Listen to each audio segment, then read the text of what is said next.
So hello students, how are you all? जय हिंद to all of you. बच्चों, आज हम आपका एक्सप्लोरेशन जो क्लास 9th की बुक का चैप्टर नंबर 6 है, हाउ फोर्स अफेक्ट्स मोशन, इसका शॉर्ट वीडियो देखने जा रहे हैं।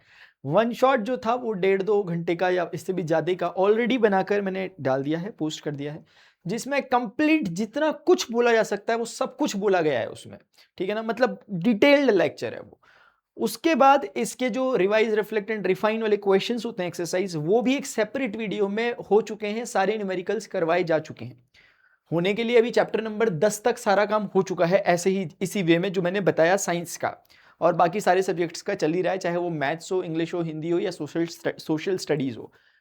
आज जो मैं कर रहा हूं बच्चों काम, वो मैं ऑलरेडी कुछ चैप्टर्स के साथ कर चुका हूं, जैसे सेल्स के साथ और टिश्यू के साथ, और एटॉमिक जो जर्नी इनसाइड द एटम वाला चैप्टर है, इनके साथ भी ये काम कर चुका हूं कि ये सब काम करने के बाद जो मैंने बताए उसके शॉर्ट वीडियोस आधे घंटे के अंदर, ताकि आपका कंप्लीट रिवीजन हो जाए।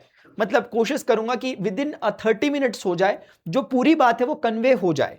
ठीक है ना, तो एक अच्छा खासा आइडिया भी मिल जाएगा एग्जामिनेशन से पहले। कुछ अगर टाइम अगर आप देख रहे होंगे तो उस समय आपके लिए रिवीजन के लिए बेस्ट टूल रहने वाला है, एक तरह का रिवीजन कैप्सूल है। तो अब हम इसे आगे बढ़ा रहे हैं बच्चों। आपको जौन से चैप्टर में इससे चाहिए होगा अगले, आप मुझे प्लीज बता देना नीचे कमेंट सेक्शन में, मैं उसी का अकॉर्डिंग कर रहा होता हूं काम।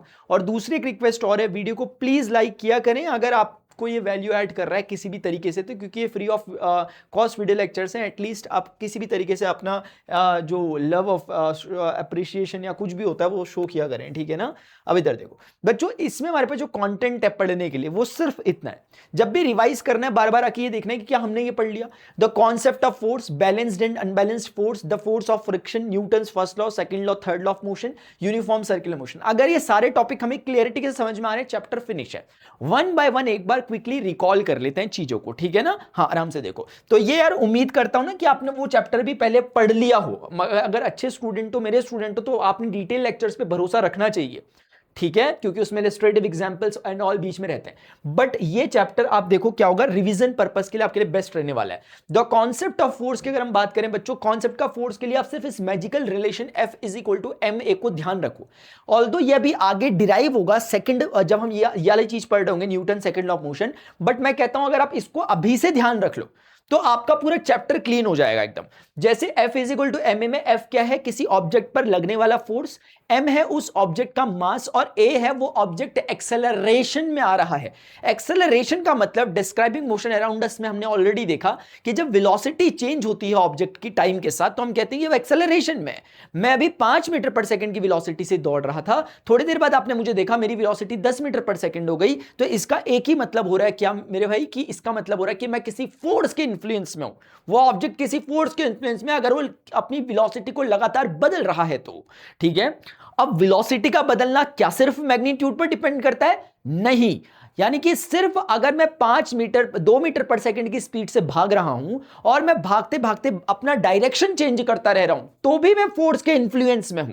ये होता है ऑब्जेक्ट अगर अपनी मैग्नीट्यूड को ना भी बदले, लेकिन अगर अपनी डायरेक्शन बदलता रह रहा है, तो क्योंकि वेलोसिटी डायरेक्शन बेस्ड क्वांटिटी है, तो वेलोसिटी बदल रही है। आप मेरी बात समझ रहे हो? अभी हम आगे पे और बेटर तरीके से समझेंगे इसको। फिलहाल ये मैजिकल रिलेशन अगर आपके पास है बच्चों, तो आप इस चीज पर कुछ ऑपरेशंस करते हैं मैथमेटिकल। मैं मानता हूं अगर a 0 है, if a is equal to 0, a का मतलब तो ये कहना चाहता है कि अगर a 0 है, तो मैथमेटिक्स क्या कहती है, यहां 0 रखोगे तो 0 इंटू मास, कुछ भी हो, चाहे 1 ग्राम हो, 2 ग्राम हो, 10 ग्राम हो, कितना भी हो, 0 से मल्टीप्लाई के फोर्स कितना हो जाएगा, 0 हो जाएगा। तो ये रिलेशन कह रहा है अगर एक्सेलरेशन 0 है तो फोर्स 0 होगा। लेकिन इसको थोड़ा डीप डाइव करके समझते हैं। एक्सेलरेशन 0 होने का मतलब हुआ वेलोसिटी का चेंज 0 है, क्योंकि एक्सेलरेशन मतलब वेलोसिटी का चेंज, यानी rate of change of velocity 0 है, वेलोसिटी में कोई चेंज नहीं है।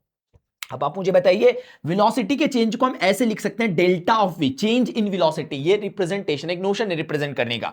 तो डेल्टा वी 0 का मतलब हुआ वेलोसिटी में चेंज 0 है। वेलोसिटी का चेंज क्या होगा, फाइनल वेलोसिटी में से इनिशियल वेलोसिटी घटा दोगे, वही तो चेंज होगा, तो वो 0 है। क्वेश्चन कह रहा अगर वो 0 है तो आप मुझे बताइए vf बराबर vi हो गया, क्योंकि माइनस vi उधर गया तो 0 के साथ तो ऐसा हो गया।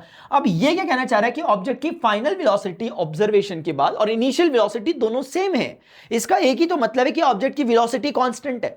अगर मैं अभी 5 मीटर पर सेकंड से भाग रहा हूं, आपने मुझे कोई ऑब्जेक्ट है 5 मीटर पर सेकंड से मूव कर रहा है, है, आपने उसे 1 मिनट बाद देखा, कुछ टाइम बाद देखा, वो अभी भी 5 मीटर पर सेकंड से भाग रहा है, यानी कि 1 मिनट बाद, यानी फाइनल वेलोसिटी भी वही है जो इनिशियल वेलोसिटी थी। इसका एक ही मतलब है कि वो ऑब्जेक्ट कांस्टेंट वेलोसिटी से मूव कर रहा है। और वेलोसिटी कांस्टेंट को हम कौन से प्रकार का मोशन कहते हैं, हम टाइम स्टैम्प के साथ बताएंगे। क्या वो यूनिफॉर्म मोशन है या वो यूनिफॉर्म एक्सेलरेटेड मोशन है, टाइम स्टैम्प के साथ जरूर बताना, ठीक है। तो अब हमें समझ में आ रहा है कि a0 का मतलब ये हुआ कुल मिलाकर के कि वेलोसिटी कांस्टेंट, एक्सेलरेशन 0 मतलब वेलोसिटी में कोई चेंज नहीं है, और वेलोसिटी में कोई चेंज नहीं मतलब वेलोसिटी कांस्टेंट है। तो ये जो चीज कहना चाह रही है वो सिर्फ ये कहना चाह रही है कि अगर किसी ऑब्जेक्ट की वेलोसिटी कांस्टेंट है तो उस पर फोर्स 0 होगा। यानी कि अगर वेलोसिटी में कोई चेंज नहीं हो रहा, यानी कांस्टेंट वेलोसिटी से कोई ऑब्जेक्ट मूव कर रहा है, तो इसका मतलब है कि फोर्स नहीं लग रहा, उस पर कोई फोर्स नहीं लग रहा है। तो फोर्स लग रहा है कि नहीं लग रहा है, उसका एक ही पैमाना है कि अगर ऑब्जेक्ट की वेलोसिटी बदल रही है तो फोर्स लग रहा है, अगर ऑब्जेक्ट की वेलोसिटी टाइम के साथ नहीं बदल रही है तो फोर्स नहीं लग रहा है। यह हमें इस मैजिकल फॉर्मूले से, रिलेशन से पता चला। इसका ऑपोजिट भी समझ सकते हैं कि अगर फोर्स 0 है, अगर किसी ऑब्जेक्ट पे कोई फोर्स नहीं लग रहा है, एक ऑब्जेक्ट रखा हुआ है उस पर कोई फोर्स नहीं लग रहा, कोई फोर्स नहीं लगा रहा, तो इसका मतलब उसका एक्सेलरेशन 0 होगा, यानी उस पर वेलोसिटी में कोई चेंज नहीं होगा।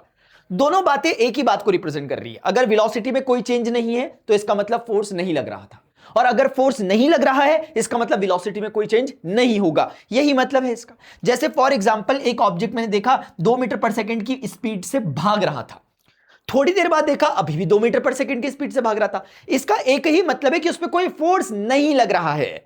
अब मैं आपसे एक सवाल पूछता हूं, अगर किसी ऑब्जेक्ट पे कोई फोर्स नहीं लग रहा है तो क्या वो मोशन में हो सकता है या नहीं हो सकता है? इसका जवाब आप मुझे देंगे। आपके सामने ही चीजें रख दी हैं, ऑल्दो मैं भी थोड़ी देर बाद लेक्चर के बाद में आगे चलते हुए दूंगा इस बात का जवाब, लेकिन आप टाइम स्टैम्प के साथ मुझे बताओ, क्या कोई चलता हुआ ऑब्जेक्ट विदाउट फोर्स हो सकता है? क्या कोई ऑब्जेक्ट मूव कर रहा है और हम कह रहे हैं इस पे कोई फोर्स नहीं लग रहा, कैन इट बी पॉसिबल? आप मुझे टाइम स्टैम्प के साथ बताओगे। तो इस तरीके से बच्चों हमने कॉन्सेप्ट ऑफ फोर्स को समझा। सरल शब्दों में कॉन्सेप्ट ऑफ फोर्स का मतलब होता है अगर किसी ऑब्जेक्ट पर फोर्स लग रहा है तो उसकी वेलोसिटी में चेंज होगा।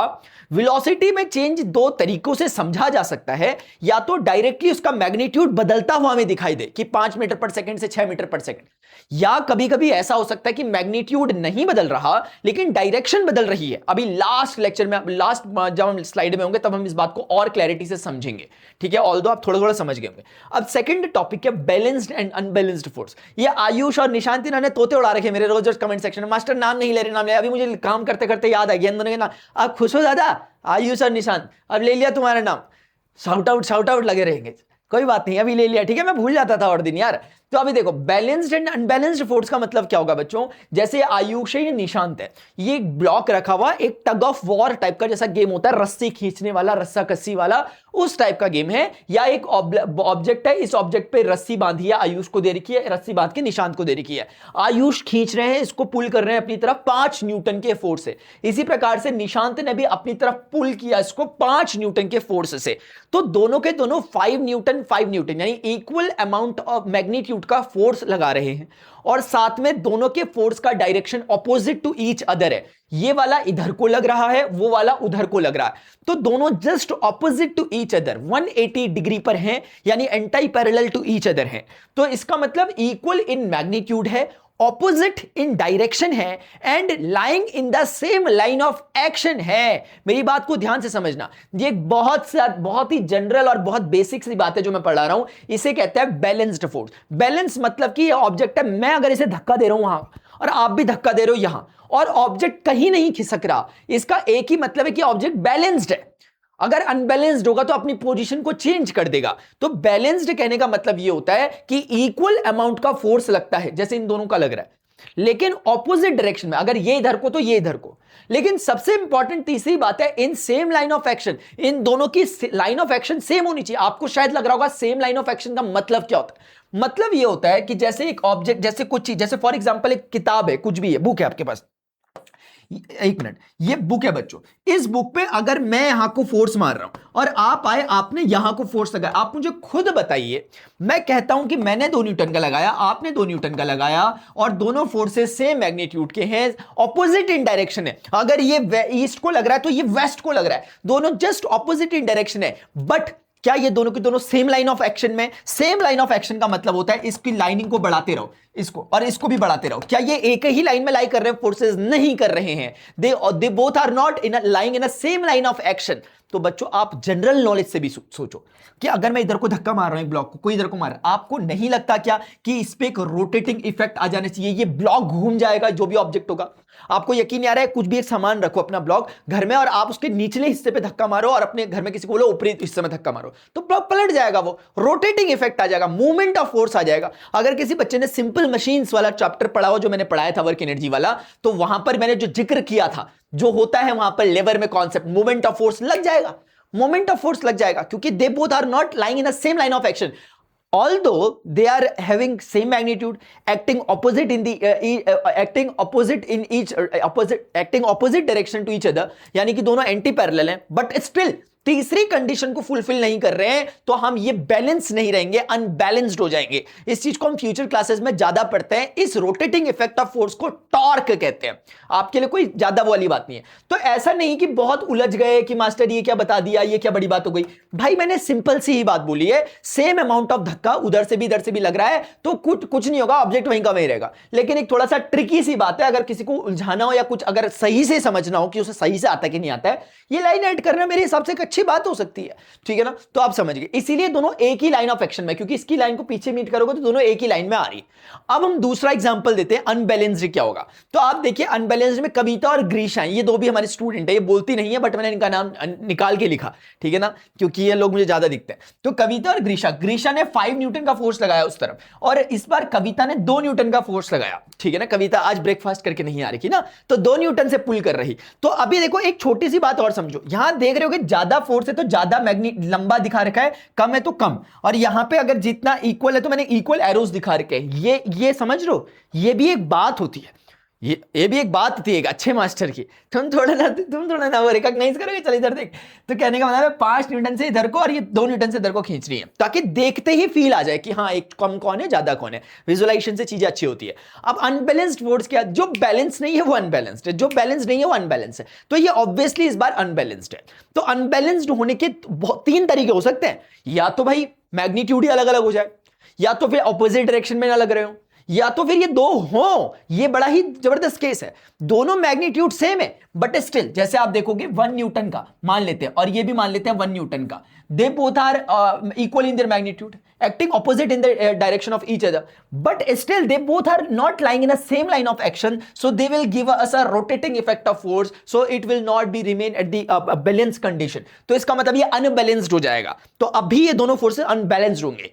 मेरे जो स्टूडेंट है वो इस पॉइंट पर ज्यादा फोकस करेंगे, वो इस बात को समझेंगे। नॉर्मल कोई भी स्टूडेंट होता है जो वो ऊपर से समझ लेते हैं कि बैलेंस मतलब इक्वल। ये भी इंपॉर्टेंट बात है, अगर फंसाना ही हो लिटरली आपको तो यहां पे फंसाया जा सकता है। थर्ड टॉपिक पे आते हैं। थर्ड टॉपिक है बच्चों हमारा the force of friction. Force of friction, friction एक तरह का हमारे लिए वरदान भी होता है और एक तरह का अभिशाप भी होता है। एक तरह का क्यों होता है ऐसा, ये इसे कहते हैं नेसेसरी एविल कहते हैं इसे, मतलब एक जरूरी मतलब ये एविल है, मतलब है बुराई एक तरह की, लेकिन जरूरी बुराई है।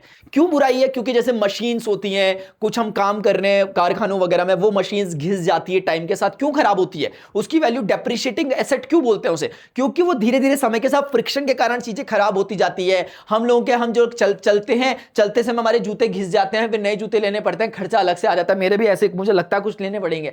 अरे यार देख यार मेरे भाई यूपीआई आईडी दे दूं, चल मेरे भाई। तो अभी मैं आगे बढ़ रहा हूं। तो कहने का मतलब यह है कि उसके कारण हमारे जूते घिस गए, बताओ। लेकिन अगर फ्रिक्शन ना हो तो जूते तो घिस गए, जूते तो तब घिसेंगे ना जब चलते होंगे। अगर फ्रिक्शन ही नहीं होगा तुम चल ही नहीं पाओगे।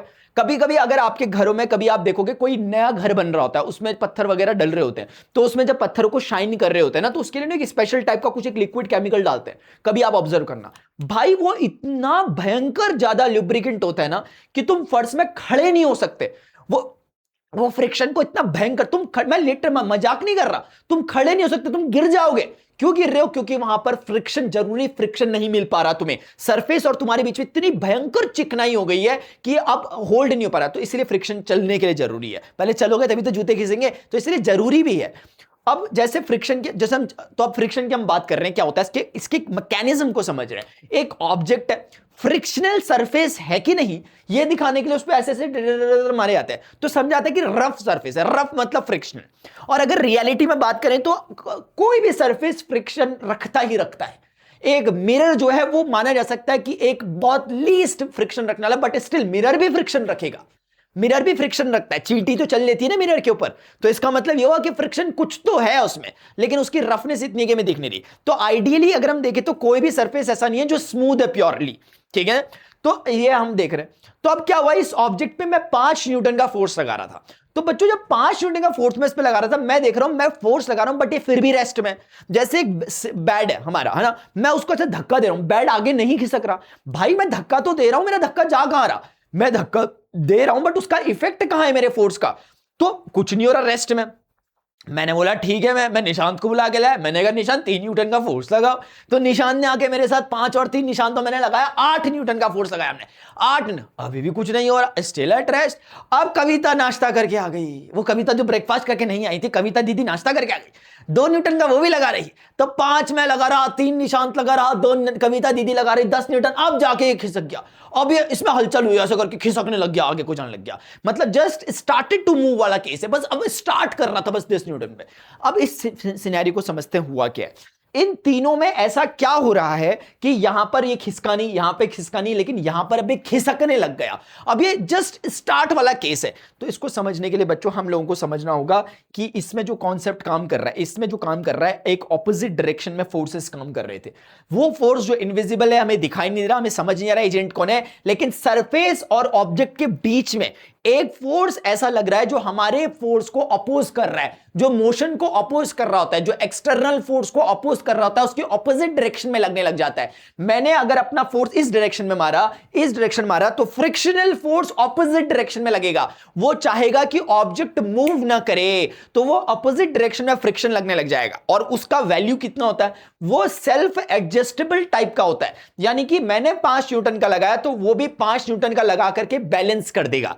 अगर वो 6 न्यूटन का लगा देगा तो ऑब्जेक्ट इधर को मूव करने लग जाएगा, तो ये हम इधर को फोर्स लगा रहे हैं, ऐसा तो नहीं होता कभी। तो इसीलिए जो फ्रिक्शनल फोर्स होता है वो उतना ही अमाउंट का फोर्स लगाता है जितना उसके ऊपर लग रहा होता है, ताकि इफेक्ट को नलिफाई कर सके।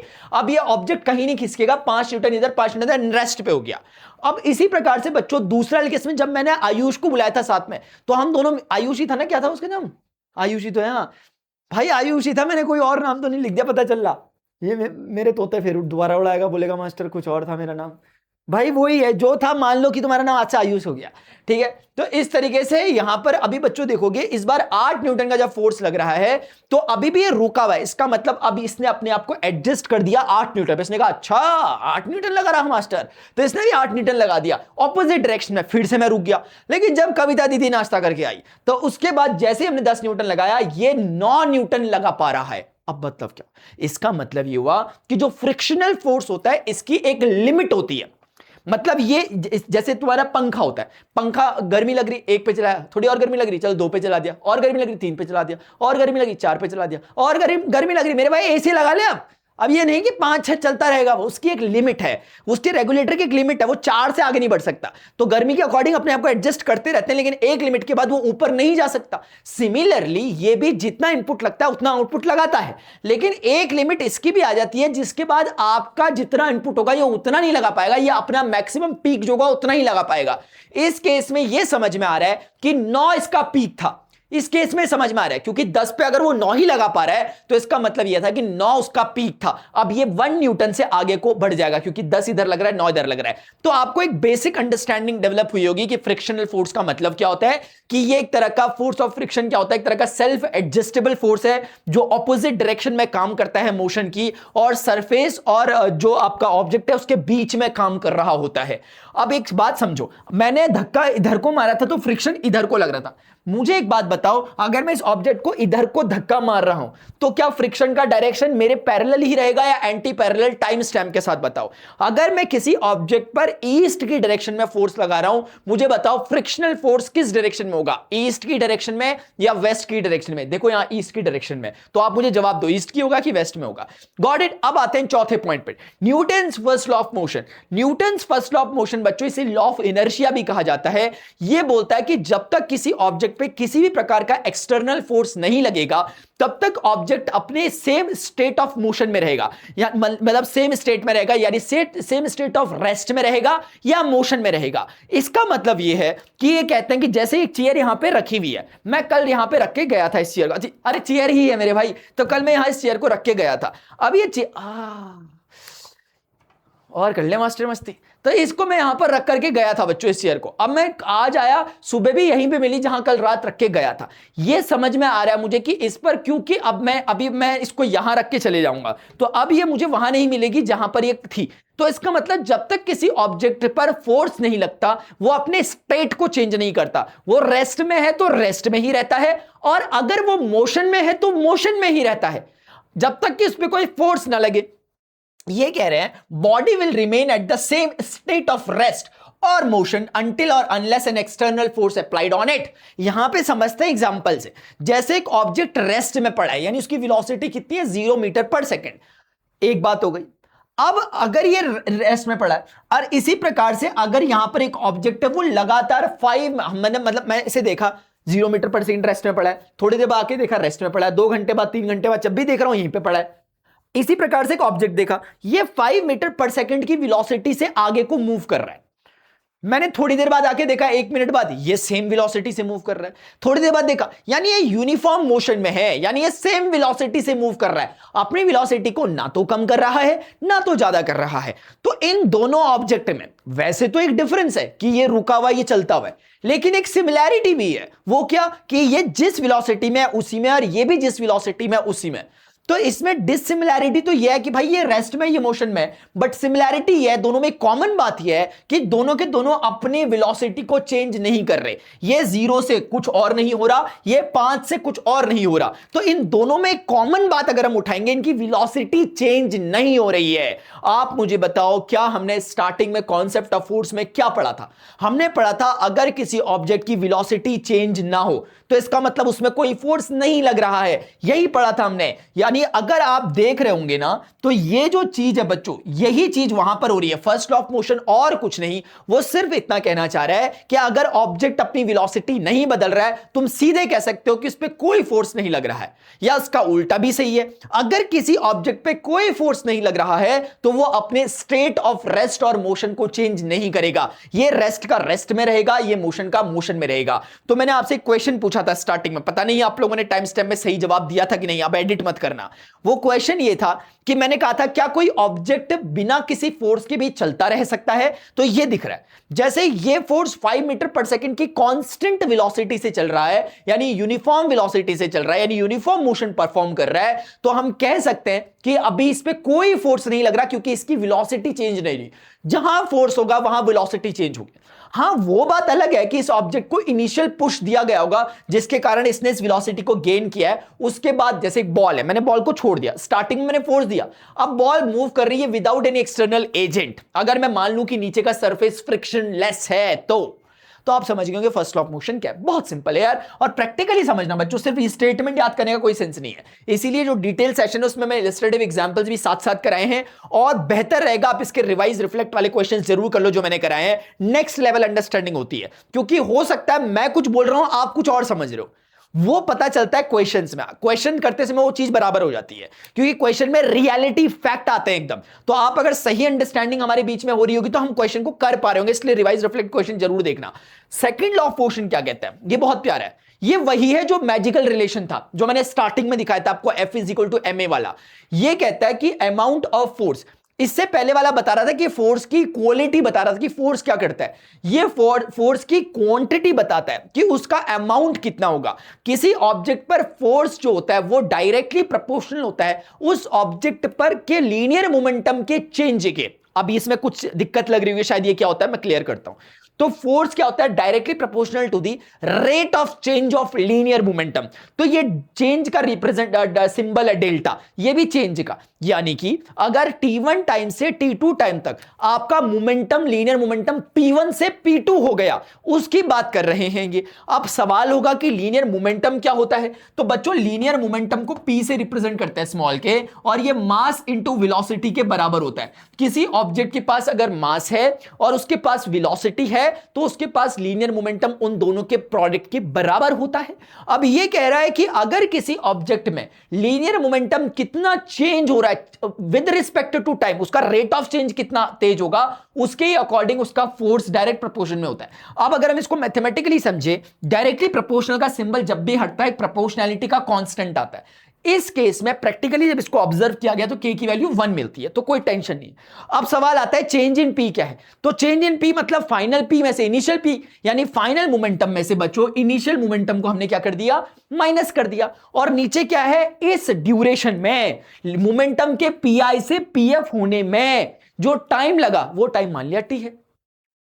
तो बच्चों आप देखो pf क्या होगा, मोमेंटम क्या होता है, मैंने बताया अभी पीछे भी बताया था, मास इंटू वेलोसिटी। तो ये कितना होगा, मास इंटू फाइनल वेलोसिटी। ये कितना होगा, मास इंटू इनिशियल वेलोसिटी। तो फाइनल मोमेंटम भी मिल गया, इनिशियल मोमेंटम भी मिल गया। अभी आप m दोनों में से कॉमन निकाल लोगे तो अंदर vf माइनस vi बच जाएगा। अब ये क्या बता रहा है, वेलोसिटी चेंज हो गई इस टाइम ड्यूरेशन में, वेलोसिटी vi से vf हो गई। तो change in velocity with respect to time, यानी कि दूसरे शब्दों में rate of change of velocity को बच्चों क्या कहते हैं यार, एक्सेलरेशन। स्टार्टिंग से कहते आ रहे हैं। तो आपका फॉर्मूला, वो जो मैजिकल रिलेशन था वो तैयार हो गया, F is equal to ma।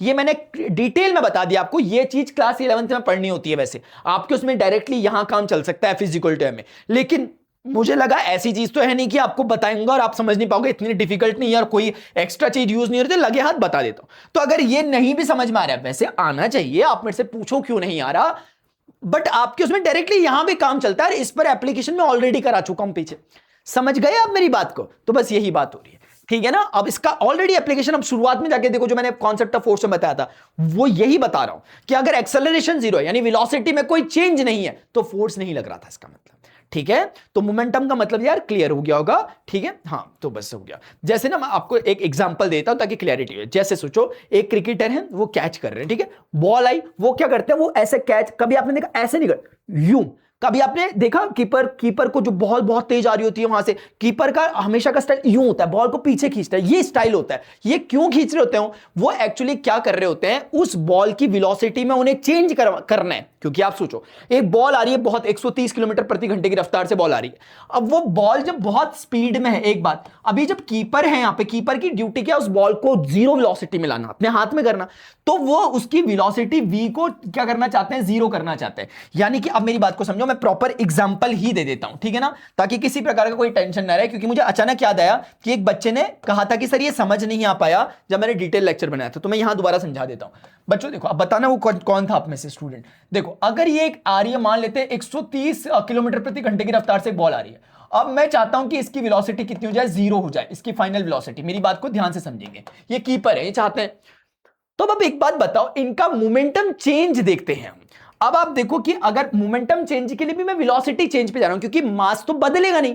For example ऐसे झूठ मूठ मान ले रहा हूं कि ये 1 किलोग्राम की बॉल है, ऐसे झूठ, ताकि मेरे लिए न्यूमेरिक वैल्यू 1 रहे तो फर्क ना आए। अब आप मुझे बताइए, यहां पर जो मैं इनिशियल मोमेंटम निकालूंगा वो कितना निकला, 1 × 130 किलोमीटर प्रति घंटा। ऑल्दो आप उसे मीटर प्रति सेकंड में बदलोगे SI यूनिट के लिए, तो अगर वो SI यूनिट वाली चक्करबाजी न रहे, इसलिए मैं जानबूझ के इसे मीटर प्रति सेकंड ही कर रहा हूं। आप मेरी बात समझ रहे हो, ये जानबूझ के SI यूनिट्स में लिख दिया। तो मैंने क्या किया, मैंने जो PI निकाला वो कितना निकला, मेरा 130 निकला। यूनिट जो भी इसके पीछे होती है वो हम लिख देंगे किलोग्राम मीटर पर सेकंड, जो भी है, ठीक है ना, वो लिख देंगे। इसी प्रकार इस बार का PF कितना होगा, मास भले ही एक था लेकिन वेलोसिटी जीरो। तो बच्चों हमारा जो चेंज इन मोमेंटम आया वो कितना आ रहा है यार, वो आ रहा है मास्टर जी 0 माइनस का 130, यानी कुल मिला के माइनस का 130 किलोग्राम मीटर पर सेकंड। अब आप मुझे बताओ, सिर्फ मोमेंटम चेंज नहीं देखना, कितने टाइम में हुआ वो भी देखना है। अगर ये वाली प्रक्रिया 130 से इसको होने में अगर मात्र 1 सेकंड में काम हो गया, तो इसका मतलब उस समय del P by del T कितना, मतलब डेल टी मतलब ये ड्यूरेशन में, तो वो कितना होगा, -130 के अपॉन में कितना 1 आ गया, तो वो इतना मोमेंटम चेंज हुआ। लेकिन अगर वो टाइम 1 की जगह 2 लगा होता, 2 मतलब कहने का मतलब हुआ अगर वो 2 सेकंड का टाइम लगा होता तो बच्चों अब यही चीज कितनी हो जाती, ये चीज होती 65 हो जाती। आप मेरी बात समझ रहे हो? आपने क्या समझा?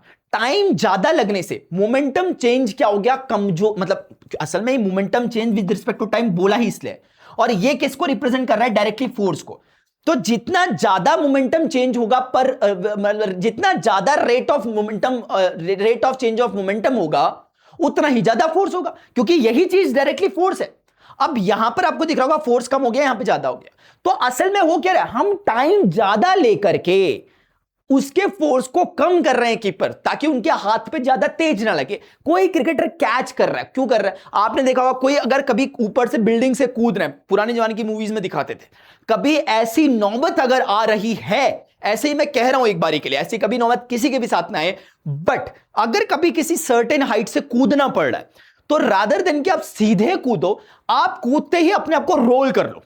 आप कूदते ही अपने आप को जब रोल कर लोगे तो आप क्या करते हो, अपनी वेलोसिटी के चेंज जो हो रहा है उसके ड्यूरेशन को बढ़ा देते हो, टाइम ड्यूरेशन को। और टाइम ड्यूरेशन जब बढ़ जाती है तो आपका फोर्स कम हो जाता है, क्योंकि टाइम ड्यूरेशन बढ़ने से फोर्स कम होता है। आपको दिख रहा है ये 65 बिल्कुल आधा फोर्स हो गया सिर्फ 1 सेकंड का और डिले करवा देने से। तो इसीलिए रोलिंग होती है, कूदते ही साथ रोलिंग होती है। आप देखना जो प्रोफेशनल लोग होते हैं, ऐसे जो जंपिंग वगैरह कर रहे होते हैं, वो कूदते अपने आपको सबसे पहले रोल करते हैं। ये दैट इज द फंडामेंटल। आप समझ रहे हो मेरी बात को? तो ये इसका एप्लीकेशन था। Newton third law of motion बच्चों क्या है, ये बहुत सिंपल है। ये कहता है कि every action has an equal and opposite reaction. ये कहता है प्रत्येक क्रिया के लिए एक विपरीत और उतनी ही परिमाण की एक प्रतिक्रिया होती है। यानी कि कोई ऑब्जेक्ट है, एक ऑब्जेक्ट टेबल के ऊपर रखा है, तो ऑब्जेक्ट टेबल पर एक वेट लगा रहा है, एक फोर्स लगा रहा है अपने वेट के बराबर, जो कि mg है। तो टेबल भी ऑब्जेक्ट पर उतना ही फोर्स क्या करेगा, वापस रिटर्न बैक करेगा, है ना। अगर नहीं कर पा रहा तो ये बैलेंस नहीं रह पाएंगे। मेरा कहने का मतलब, एक कागज है, कागज के ऊपर मैंने इसको रख दिया, कागज नहीं सह पाएगा, नीचे गिर जाएगा। लेकिन अगर बैलेंस सब कुछ दिख रहा है तो इसका जरूर मतलब है कि जितना इसने उस पर लगाया उतना इसने इस पर लगाया। मैं एक दीवार पर 10 न्यूटन का फोर्स लगाता हूं तो दीवार भी मेरे पे उतना ही फोर्स लगाती है। हम जानते हैं कि जैसे कि हम पे ग्रेविटेशन फोर्स लगता है नीचे की डायरेक्शन में, अर्थ का सेंटर लगाता है, तो आप जानते हैं हम भी अर्थ के सेंटर पे उतना ही फोर्स लगाते हैं। यानी अर्थ अगर मैं अपनी तरफ, मैं ऊपर उछलता हूं तो मैं नीचे गिरता हूं, क्योंकि अर्थ का सेंटर मुझे खींचता है। लेकिन अगर मान लेते हैं फॉर एग्जांपल मैं 5 न्यूटन से नीचे खींचा जा रहा हूं अर्थ के सेंटर के कारण, तो आपको पता है 5 न्यूटन से मैं भी अर्थ को अपनी तरफ खींच रहा हूं। लेकिन क्योंकि अर्थ इतना हैवी मास होता है, अभी हम ज्योग्राफी में पढ़ते हुए आ रहे हैं चीजें, तो हमारा फोर्स अर्थ के लिए नेग्लिजिबल हो जाता है, उसको फर्क भी नहीं पड़ता कि उसको कोई खींच भी रहा है, लेकिन उसका वही फोर्स हमें खींचने के लिए बहुत फर्क पड़ जाता है। ये बात है, आप समझ रहे हो? समझ रहे हो आप? जैसे एक चींटी ऊपर से नीचे गिरती है बिल्डिंग से, तो वो चींटी नीचे गिर रही है क्योंकि चींटी पर अर्थ का सेंटर फोर्स लगा के खींच रहा है। आप जानते हैं चींटी भी अर्थ के सेंटर पे उतना ही फोर्स लगा रही है जितना उस पर लग रहा है, लेकिन आप जानते हैं कि अर्थ नहीं ऊपर खींच पाती, चींटी नीचे खींच जाती है, क्योंकि कौन अकॉर्डिंगली, आप समझ गए इस बात। तो ये था बच्चों Newton third law of motion. तो इसमें जो काम की बात है वो ये कि एक ही ऑब्जेक्ट पर दोनों फोर्सेस नहीं लग रहे होते, एक्शन और रिएक्शन दोनों अलग अलग। मैंने दीवार पे धक्का लगाया, दीवार ने मेरे पे धक्का लगाया, पहला वाला फोर्स दीवार पर लग रहा है, दूसरा वाला फोर्स मेरे पर लग रहा है। दो अलग अलग ऑब्जेक्ट्स है। यहां पर ये फोर्स लग रहा है टेबल पर, टेबल लगा रही है ऑब्जेक्ट पर, है ना। ये क्या है, सरफेस टू ऑब्जेक्ट, ये क्या है, ऑब्जेक्ट टू सरफेस लगने वाला फोर्स। ठीक है, अब हम बच्चों बढ़ते हैं आगे। यार हमारे पास जो लास्ट टॉपिक है हमारा वो है यूनिफॉर्म सर्कुलर मोशन। देखो यूनिफॉर्म का मतलब होता है एक समान। अब सर्कुलर मोशन मतलब एक समान वेलोसिटी से कोई ऑब्जेक्ट, लेकिन ये संभव नहीं है, क्योंकि जैसे फॉर एग्जांपल मैं एक बारी के लिए मान भी लूं कि मैंने फैन ऑन किया, शुरुआत में फैन धीरे धीरे धीरे चलता, अब ये नॉन यूनिफॉर्म है, लेकिन चलते एक फिक्स्ड स्पीड में वो रोटेट करने लगता है, यानी पर सेकंड में उसके रोटेशन फिक्स हो जाते हैं।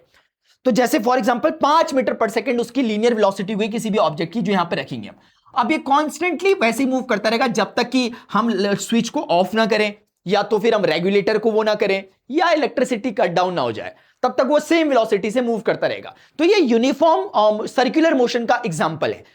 जबकि यूनिफॉर्म सर्कुलर मोशन में कोई पूछेगा क्या होता है, जैसे नॉर्मली यूनिफॉर्म मोशन में क्या होता था, वेलोसिटी कांस्टेंट, लेकिन यूनिफॉर्म सर्कुलर मोशन में आप ये नहीं कह सकते कि वेलोसिटी कांस्टेंट, क्योंकि हर एक इंस्टेंट पर आप किसी भी मूवमेंट पे चेक करोगे तो आपकी वेलोसिटी बदल रही है।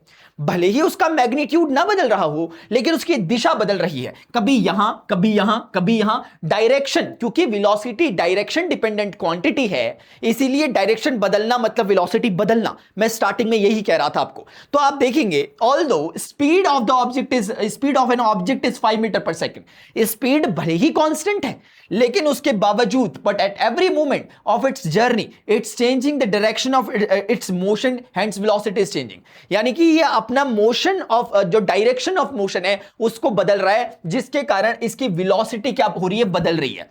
तो इसीलिए अगर वेलोसिटी बदल रही है, आप मुझे बताएंगे क्या ये फोर्स के इन्फ्लुएंस में? क्या मैं कह सकता हूं कि कोई ऑब्जेक्ट अगर यूनिफॉर्म सर्कुलर मोशन में वो फोर्स के इन्फ्लुएंस में है या नहीं है? इसका कमेंट सेक्शन में जवाब आप टाइम स्टैम्प के साथ दोगे, ये आपके लिए मैंने छोड़ दिया। समझ गए? तो यूनिफॉर्म वेलोसिटी सर्कुलर मोशन का एक ही मतलब है, वो क्या है? वो ये कभी भी नहीं है, ये कभी भी नहीं है, क्योंकि ये हो ही नहीं सकता। हां, ये हो सकता है, ये हो सकता है। तो आपसे कभी कोई पूछेगा ऐसा एग्जांपल दो जहां पर स्पीड कांस्टेंट है लेकिन वेलोसिटी बदल रही है, तो आप यूनिफॉर्म सर्कुलर मोशन का एग्जांपल दे सकते हो। बच्चों, इस प्रकार से यार हमने इस सेशन को अपने कवर किया। आप मुझे बताना 2 से 2.5 घंटे 3 घंटे के सेशन को मैंने, अभी मुझे नहीं पता कितना टाइम लग रहा होगा, मैंने कवर किया। और ट्रस्ट में मैंने कुछ भी नहीं छोड़ा, सारे टॉपिक्स को कवर किया है। लेकिन वही होता है कि डीप जाना, उसके इलस्ट्रेटिव एग्जांपल्स करना, जो जो चीजें होती हैं वो डिटेल सेशन में कराई जाती हैं। तो आपसे रिक्वेस्ट है कि अगर आप अच्छी अंडरस्टैंडिंग लेना चाहते हो, डिटेल सेशन जरूर देखना और उसके बाद न्यूमेरिकल्स जरूर करना, जो मैंने करवा रखे हैं। उसके बिना कोई फर्क नहीं पड़ता। मैंने एक सेपरेट प्लेलिस्ट बना रखी है जिसमें साइंस की, फिजिक्स, केमिस्ट्री, बायोलॉजी का सारा प्लेलिस्ट है, ऐसी मैथ्स की सेपरेट प्लेलिस्ट है, सोशल स्टडी की सेपरेट है, हिंदी इंग्लिश संस्कृत की सेपरेट है, आप देख सकते हो। एक लाइक अगर आप करते हो, इसका मतलब ये समझ में आता है मुझे कि 100% अंडरस्टैंडिंग थी सभी बच्चों की, और बहुत मैटर करता है। मुझे तुम्हारे लाइक से ही पता चलता है कि यार मैं कुछ अच्छा कर रहा हूं, प्रोग्रेस कर रहा हूं, क्या मेरी टीचिंग में कुछ सुधार हो रहा है, क्या मेरी अंडरस्टैंडिंग ठीक बन पा रही है तुम लोगों के साथ, उसका। अगर एक हाइप का ऑप्शन आप कर रहे हो, वो 100 लाइक के बराबर है, क्योंकि नेक्स्ट लेवल की चीज है। मतलब जब तुम बिल्कुल ही वो अपनेपन वाली बात आ जाती है। और बच्चों, कोई भी डाउट तुम्हें होगा तो टाइम स्टैम्प के साथ तुम पूछ सकते हो। 16 जून मतलब 16 ये ऐसे करके 16 मिनट 6 सेकंड ऐसे कुछ भी टाइम होगा जहां पे तुम्हें प्रॉब्लम होगी, पूछ सकते हो। अभी के लिए बच्चों यार इतना ही, मिलते हैं नेक्स्ट सेशन में। बहुत अच्छा लगा तुम लोगों के साथ। Till then goodbye, see you, take care, जय हिंद, बाय, लव यू ऑल।